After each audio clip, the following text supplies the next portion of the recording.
Okay, let's start the next sessions. So I'll try to wake you up after the lunch with a very quick and overview and run through the latest features that we have added in the current latest versions. So just to remind that probably you didn't know something, as well as give some preview of some things that we have, are working on right now and what will be in eazyBI very soon.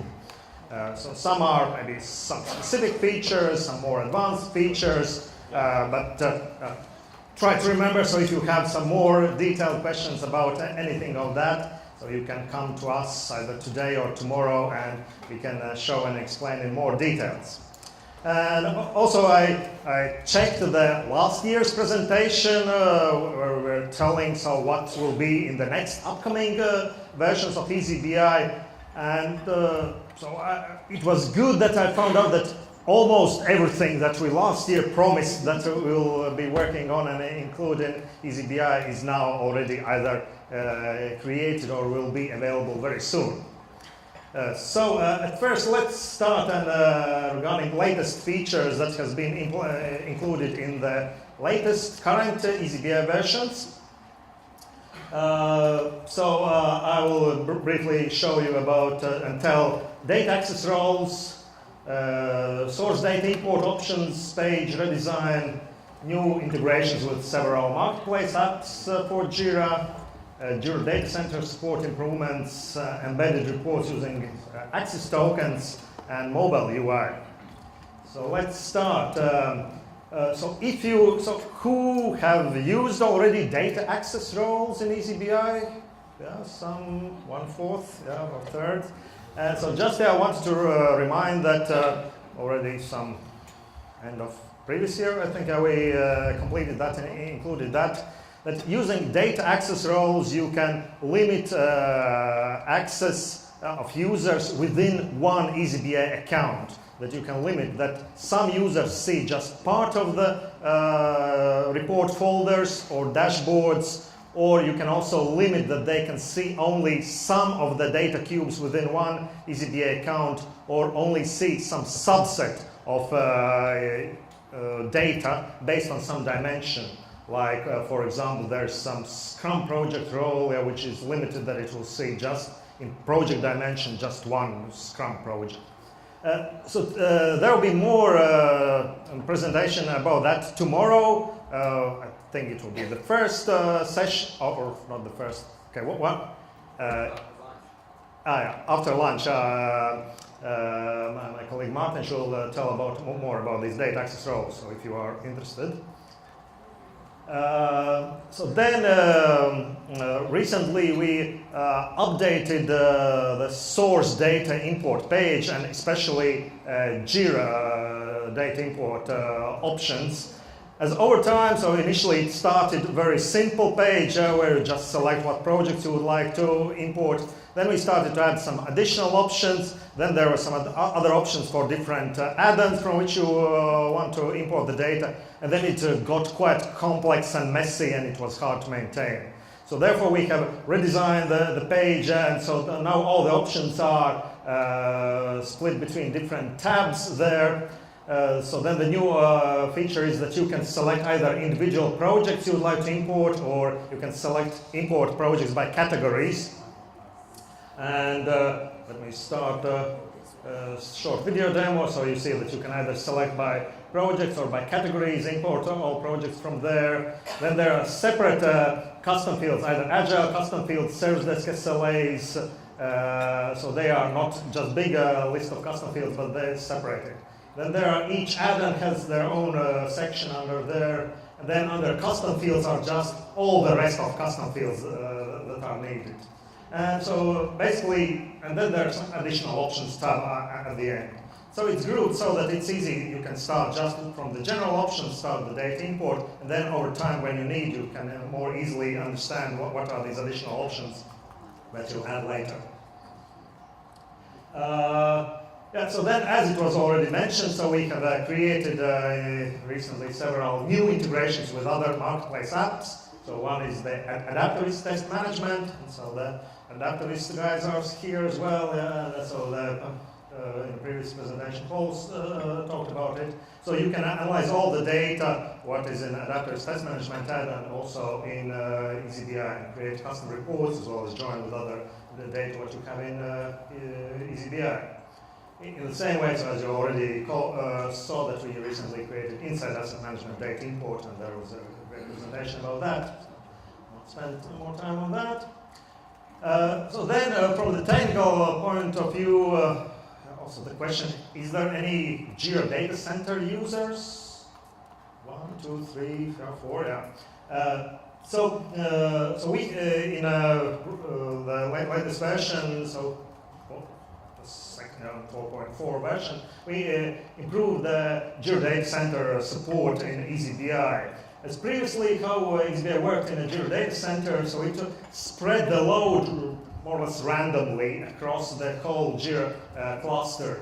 So the incoming requests in the web request load balancer, so they were randomly distributed by different Jira nodes. And then either the data imports happened randomly on one of the nodes, and as well as report requests were happening randomly.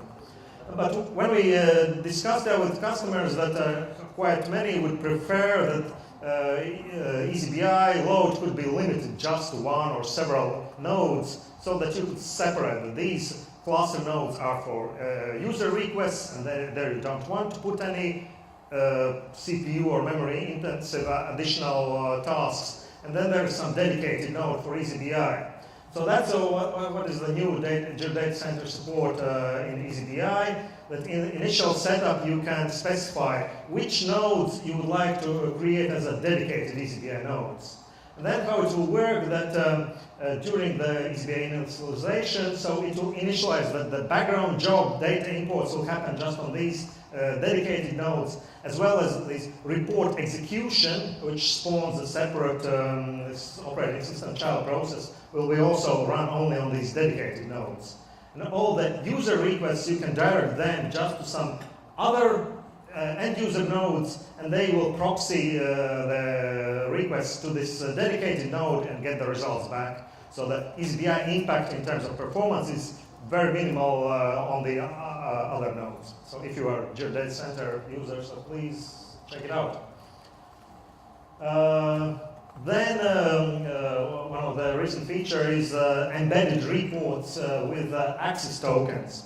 So by default, so previously when you wanted to access an eazyBI report, you needed to be an eazyBI user or corresponding Jira user who is authenticated and then who has access rights to the corresponding eazyBI account. But sometimes you probably want that some report would be good to embed somewhere else in some web page, for example, in some corporate portal page, or you want to maybe put some large monitor in a hallway and auto-refresh some eazyBI dashboard all day. And for that purpose, you can select either individual eazyBI report or dashboard and enable sharing with public access with a token. And if you do that, so then it will generate URL with this unique token, which will be valid just for this report or dashboard. And you can specify some additional options, for example, what is allowed there, or maybe you want so that, for example, end users then can't drill into any other details, or you can put that it will automatically refresh each number of minutes. And then embed this code in any HTML page or open some publicly visible browser with this URL. And yeah, the last thing regarding these latest features I wanted to mention about the mobile UI. So we created eazyBI pages to be so that the design to be more adaptive to the screen size where it's used, and then either to show or hide, so to be responsive based on the device where it's used. So, and it looks like that, for example, if you are on a browser, full-size browser, so then you see everything. So if you switch to some iPad, for example, so you some controls are reduced, maybe the dashboard layout is changed when you are on a mobile phone, so then it's also some more details will be hidden, and you will see just the dashboard what you want to use. So basically, so at least in read-only mode, so you can open some eazyBI dashboard and at least are able to scroll through it and see the details. But probably you will not try to create new reports on your mobile phone, so for that, desktop computers probably will still be better. Okay, so now let's switch to something new, which is upcoming, and some of these upcoming things are already in our eazyBI cloud, so which you can try out. And so at first I will start with data import sites. So I'll talk about incremental REST API and SQL imports, integration with the Jira portfolio, usage statistics for source data import, and then regarding report design, row and column dimensions on pages, row header display names, calculated member formula, editor improvements, and then some future improvements for measures and dimensions user interface, how to design new reports. So let's start with the first one.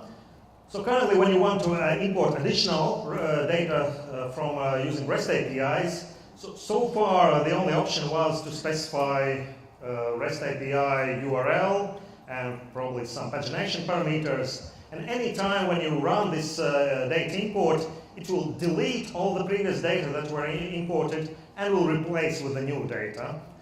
But if you have a quite big external data source, which might that you need to refresh hundreds of pages, so that's probably not a good thing, as the data import might be slow. Then during data import, while it's deleting the previous data, then for some short period of time the report results might not be consistent, as if you run some reports during this data import, some might be missing.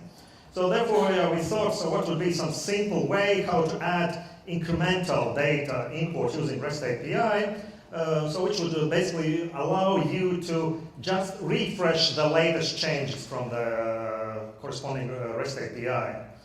And we are assuming that most often there is a possibility in doing this REST API that you can somehow in the URL parameters limit what data you would like to import, what latest data you would like to import. And typically there should also be some unique identifier for each returned data row, so that we can see that which rows are replaced with some updated data, which are some new data. And so how do we do that? So there is now in the REST API possibility to select that you would like to do incremental data import, and just select use incremental data import. And then there is possibility to add additional URL parameters. So when the first import will be done, so it will be not added to the REST API parameters. But then the second time, when we know that we already have the data from previous one, so we need to get just the latest data. And typically, there's quite many REST APIs provide possibility to provide parameter limit change data starting from that date, for example. And we have created simple template where you can specify that it will replace, will generate dynamically date 3 days ago, and here's the format how this date should be formatted for that particular REST API data source, and then it will apply and add this parameter, and now it will then, during the incremental data import, will just fetch some limited amount of data. So typically if you run import each day, maybe you want, just to be sure, refresh date for the last 3 days or 5 days. As well as if there's no such parameter, the other option is that we can just check whether start to request these pages one after other, and when we see that the full page of data we have exactly the same already in our database, then stop it. So in case if there's no way how to limit with a parameter, there's this additional option. And then in addition to that, when you will, in the next step, when you need to map what data you are getting from that REST API, how to store in eazyBI, there's a new parameter that for one column you need to specify that this is source ID column. So there should be one attribute which provides unique value, integer or string value for each returned data row, so that we know that which data row should be replaced, which should be added as new. And so this is available already in eazyBI Cloud. So if you want to play with that, so tomorrow you can try it out. In the same way, so we are adding this to SQL data import as well, and there we are making it even more simpler, so that there's also a checkbox using incremental import to update just the recent source data. And there we added a special comments that you can specify that if import is incremental, then add this additional condition. So where you can, typically in all SQL dialects, you can directly generate, just get the latest updated data. Otherwise, add this where condition. Okay, so that's about incremental data import. So if you have any questions about that, so ask later. Then in terms of integration with other Jira apps, so we have been getting quite many requests about integration with Atlassian Jira portfolio, and this will be coming in the next eazyBI version, where you'll be able from Jira portfolio select in the custom field lists all the standard Jira portfolio additional custom fields, like when this issue can be started, what's the earlier start date, original story points, etc. And then in eazyBI, I'm creating reports, so there will be additional portfolio hierarchy, and it will match your configuration, how you can define this Jira portfolio hierarchy in the Jira portfolio, and then you can get all the aggregations using this portfolio hierarchy. So then the next feature is about usage statistics improvements. So at first, just checking, so who is using usage statistics for report execution? Some, so just wanted to remind, and you can check out in our documentation how to enable usage statistics, which allow you to analyze which reports are used by which users and on what dates and what time of the day and things like that, so that you can analyze whether some created reports and charts are actually used or not. And what we have added also the usage statistics for source data import.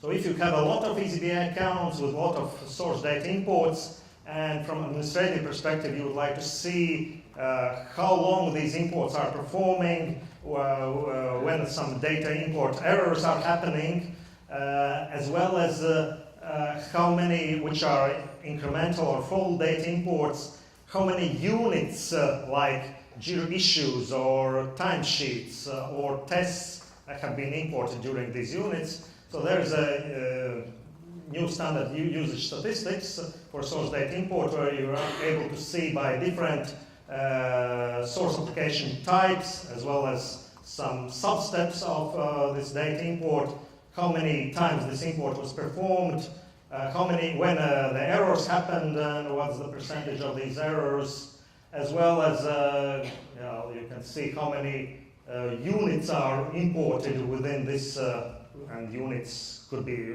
data import specific, are just general type of rows or issues or workloads, etc. And see some speed of units imported per second.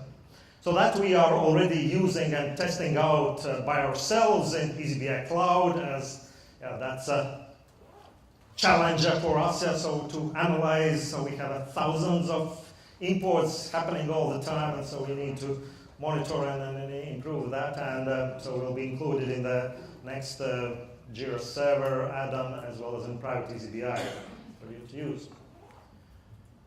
So then let's go back to the designing and creating reports.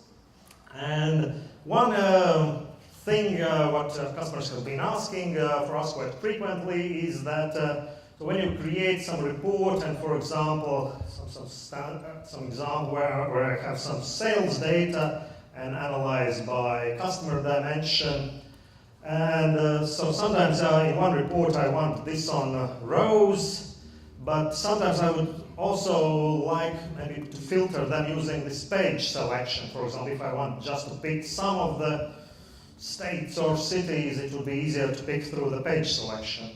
Or if I create a dashboard page, and then some reports are having one dimension on rows, some reports are having them on pages, then I can't use this functionality in dashboards to create common page selection.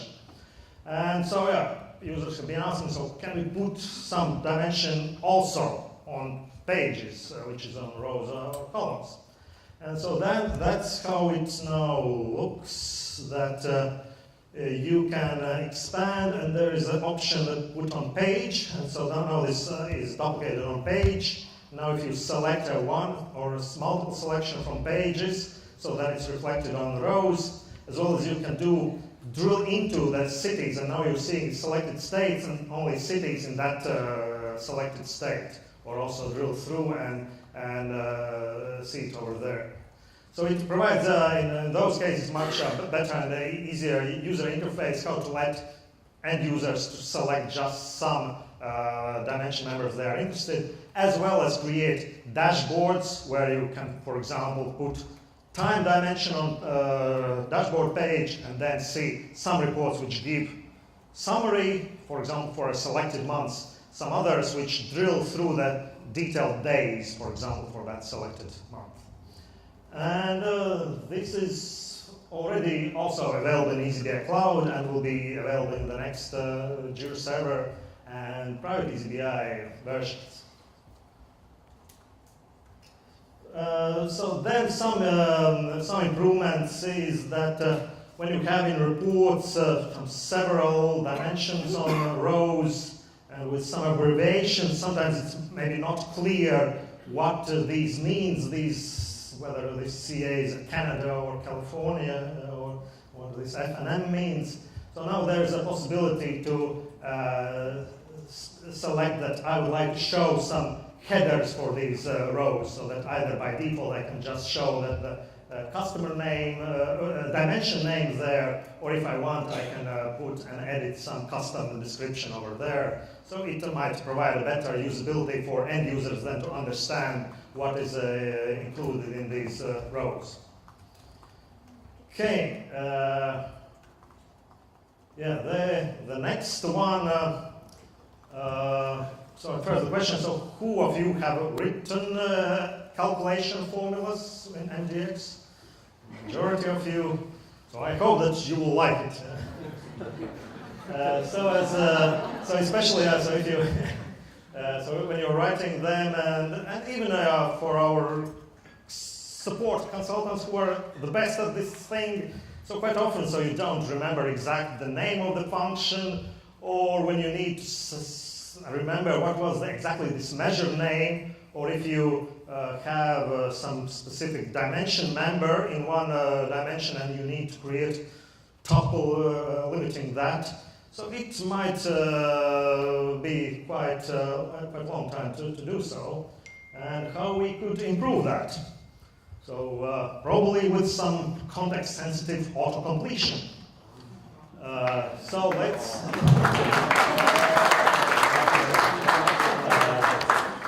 So, for example, I want to create bugs, new measure bugs created in the previous months. So I want to select issues created measure, limited just to issue type bug, and select that from time current member I want to see the previous month. So how can we do that?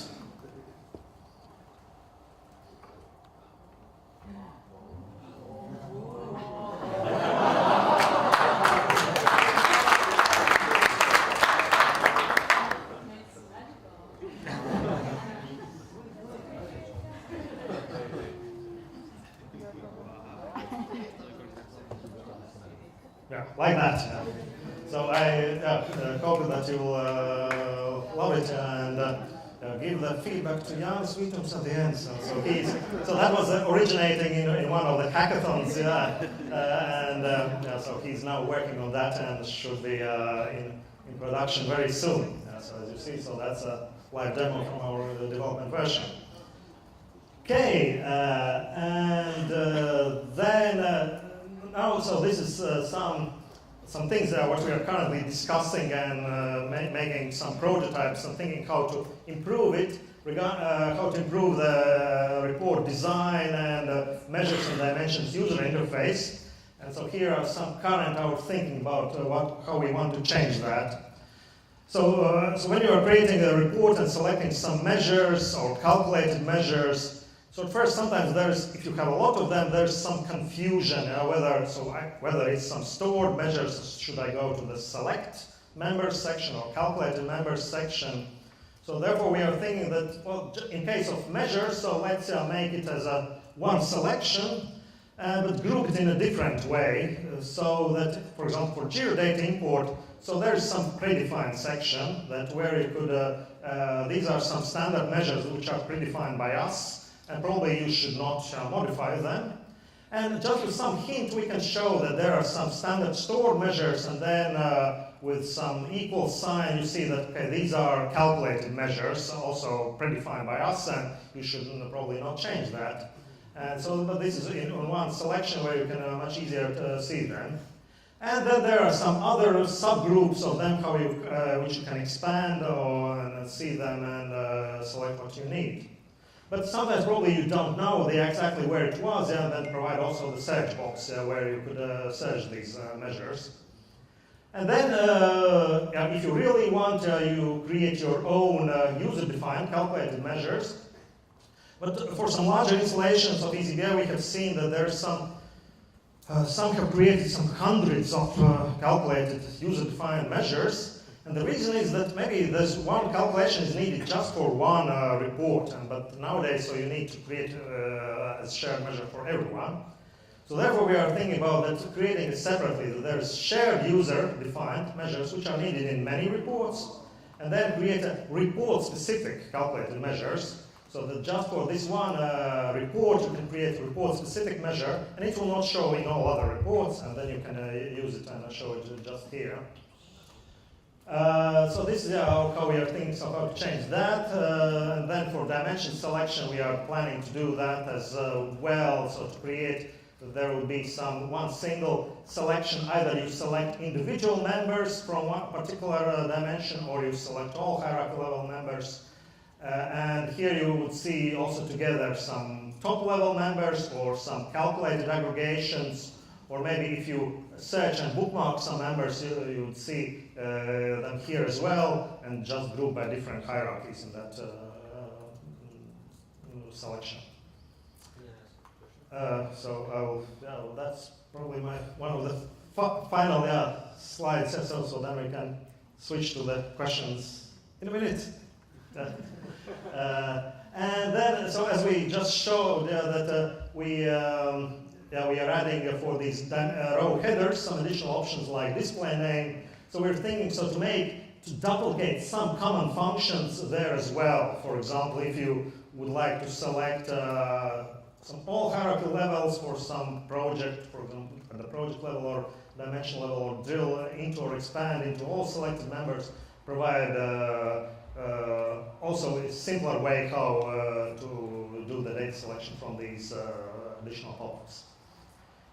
So this was then the overview of these things, upcoming features, and so I hope you will like it, and I'm ready for some questions. So when you mentioned about these calculated members and grouping of everything, so does it allow us also to create a user-specific, like personally as an admin, I would see other calculated members as well. So does it, so what we're so the first question is, are there user-specific, and the other question is, as an admin, if I'm doing some export and import, does it also allow us to catch and restore all the data? Yeah.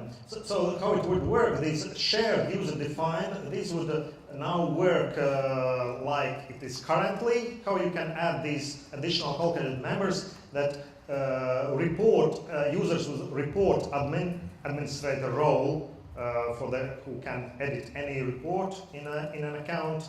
So they can add these shared user-defined measures, and they are stored for the whole data cube. So they are as they are working right now. So these additional report specific. So it's planned that so users with just user role who can create and edit their own reports. So they would be able to create these report-specific calculations as well, and they would be stored at in the definition just for this specific report. And in the same way, so when you export some report definitions, then correspondingly it will copy these calculation formulas as well, either as a shared user-defined measures, these calculation formulas, or as report-specific, which will be then imported just for this one specific report. Yeah. Okay, thank you for a good presentation. Just one question. Are you planning at some time to implement automatic data reloading of the whole data set? Because currently eazyBI reloads from Jira takes only recently updated issues, which is let's say 95 or 97% is working okay and fits your business need. But sometimes you need to re-import all the project. For example, currently in order to do so, you need to, let's say, do some updates, which is like a little bit dirty. What is the reason why you need to reload everything? For example, just for the, let's say we are implementing requirements, which is established by the, let's say, legislation, for example. These are typically just, let's say, each issue is a mini project, which may last for a long, and it may stay at a specific status. But of course, from the management perspective, if you are responsible for implementation of the, let's say, legal or just legislation mandate, you need to track if you are still on green side. So. Well, so probably you can check it tomorrow with some of our colleagues. So there's an option that, for example, if for example there's some calculated custom field which changes the value or some other, so there's an option how you can specify that please check the values of these fields during each import. And so if some fields change value but don't change the issue updated date, there's an option how you can turn on that, please check that. So yeah, you can find it out tomorrow. Any other questions? So, hi.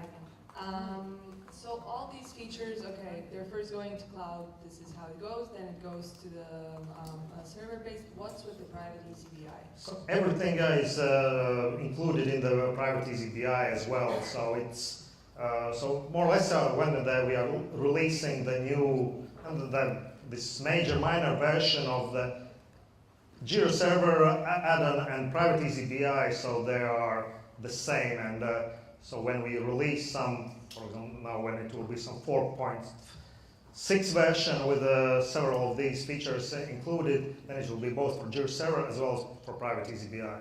In private eazyBI, the only difference is that some user authentication is not integrated with Jira.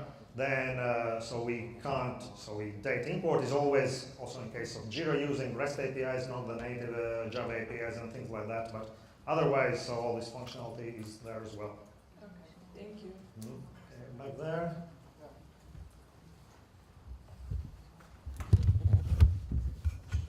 Maybe it's one-man opinion, but my life is currently running around mobile devices. I want to talk about mobile UI. And by this moment, I'm not able to request the stock version of the site. You can believe it or not, but sometimes we try to do very rapid report on mobile devices before. So I will be happy to have that, like a suggestion. Safari from all browsers. And second one, it's management of user access to certain reports. Also is not available right now to be managed on mobile devices. I also would be happy to have it. Okay, so maybe we can look at details tomorrow, for example, and just write it down. Okay, thanks for that. Okay, so if there are any, okay, final one. And then, of course, you can still give your feedback and discuss it. So you mentioned in the beginning of demo, you mentioned that there are changes in the source import of additional sources, right? So there are no changes planned in the mapping part of things. You changed only the definition of the data source, not the mapping, right? So regarding incremental REST API, yes. So the only change is that there is addition. If you check that it will be incremental, then the only thing that there will be additional checkbox for exactly one column. You need to specify that it will be the source ID column, because we need to know by which column we can uniquely identify these source data rows. Okay, thank you, and yeah, please come to any of us if you want to talk more details about any of these new features. Thank you can also suggest new feature requests on our community site, so please do that. Yeah, sure. Okay, thank you.